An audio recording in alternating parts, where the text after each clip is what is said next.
നമുക്ക് കുറച്ച് വെളിച്ചെണ്ണ ഒഴിച്ചു കൊടുക്കാം. ഞാൻ ലേശം ചീര പെരി ഉണ്ടാക്കാനാണ്. നമുക്ക് കുറച്ച് മഞ്ഞൾപ്പൊടി ഇട്ട് കൊടുക്കാം. നമുക്ക് ലേശം ക്യാരറ്റ് ഇട്ടു. ഇതിൽ കുറച്ച് ഉള്ളി അരിഞ്ഞ് കിട്ടും. ഞാൻ സവാളയാണ് എടുത്തിട്ട് നല്ലപോലെ വഴറ്റി കൊടുക്കും. ഒരു ചേനയുടെ ഇലയാണ് അരിഞ്ഞത് ഇട്ട് കൊടുക്കാം കേട്ടോ.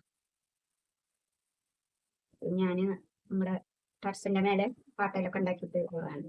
പുറത്തൊന്നുള്ള കുഴപ്പമില്ല. നല്ലപോലെ ഒന്ന് വേവട്ടെ. ഇതെന്തോ നോക്കട്ടെ. ചീരയും ക്യാരറ്റ് റെഡി ആയിട്ട് ഇളക്കി കൊടുക്കാം. ലേശം ഉപ്പും പൊടി ഇട്ട് കൊടുക്കാം. കുറച്ച് തേങ്ങയും ജീരകവും കൂടി ചതച്ചിട്ട് കൊടുക്കാം. കുറച്ച് ഇഞ്ചിയും പച്ചമുളകും വെളുത്തുള്ളിയും കൂടി അരിഞ്ഞത് ഇട്ട് കൊടുക്കാം. ഈ കുറച്ച് കുരുമുളക് പൊടി വിതറി കൊടുക്കാം. നമുക്ക് ലേശം വേറൊരു ചീരയാണത്. ബജിയൊക്കെ ഉണ്ടാക്കാൻ പറ്റുന്ന ചീരയാണത്. ബസലേ സപ്പ് എന്ന് പറയും. അപ്പൊ അത് വെച്ച് കൊടുക്കാം.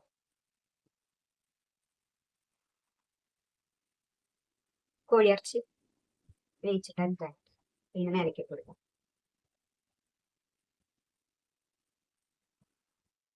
ലേശം പച്ചമുളക്, കുറച്ച് കുരുമുളക് പൊടി ഇട്ടിട്ട് കുറച്ച് മുട്ട ഒഴിച്ചു കൊടുക്കാം അതിന്റെ മേലേക്ക്. ഈ കുറച്ചും കൂടി ഇട്ട് കൊടുക്കാം. ഇതിന് മേലേക്ക് കുറച്ച് വെള്ളുള്ളിയും പച്ചമുളക് ഇഞ്ചി എരിഞ്ഞ് കിട്ടും. കുറച്ച് കുരുമുളക് പൊടി ഇട്ട് കൊടുത്തിട്ടുണ്ട്.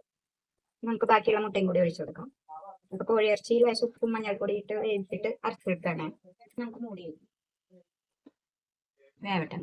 നമുക്ക് നോക്കട്ടോ എന്തോന്ന്. നമുക്ക് ഇതിന്റെ മേലേക്ക് ലേശം ബട്ടർ ഇട്ട് കൊടുക്കാം. അപ്പൊ ബട്ടറൊക്കെ ഇട്ട് കൊടുത്തിട്ടുണ്ട്.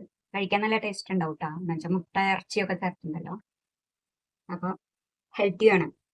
അപ്പോൾ എല്ലാവരും ലൈക്ക് ചെയ്യുക, ഷെയർ ചെയ്യുക, സബ്സ്ക്രൈബ് ചെയ്യാം കേട്ടോ.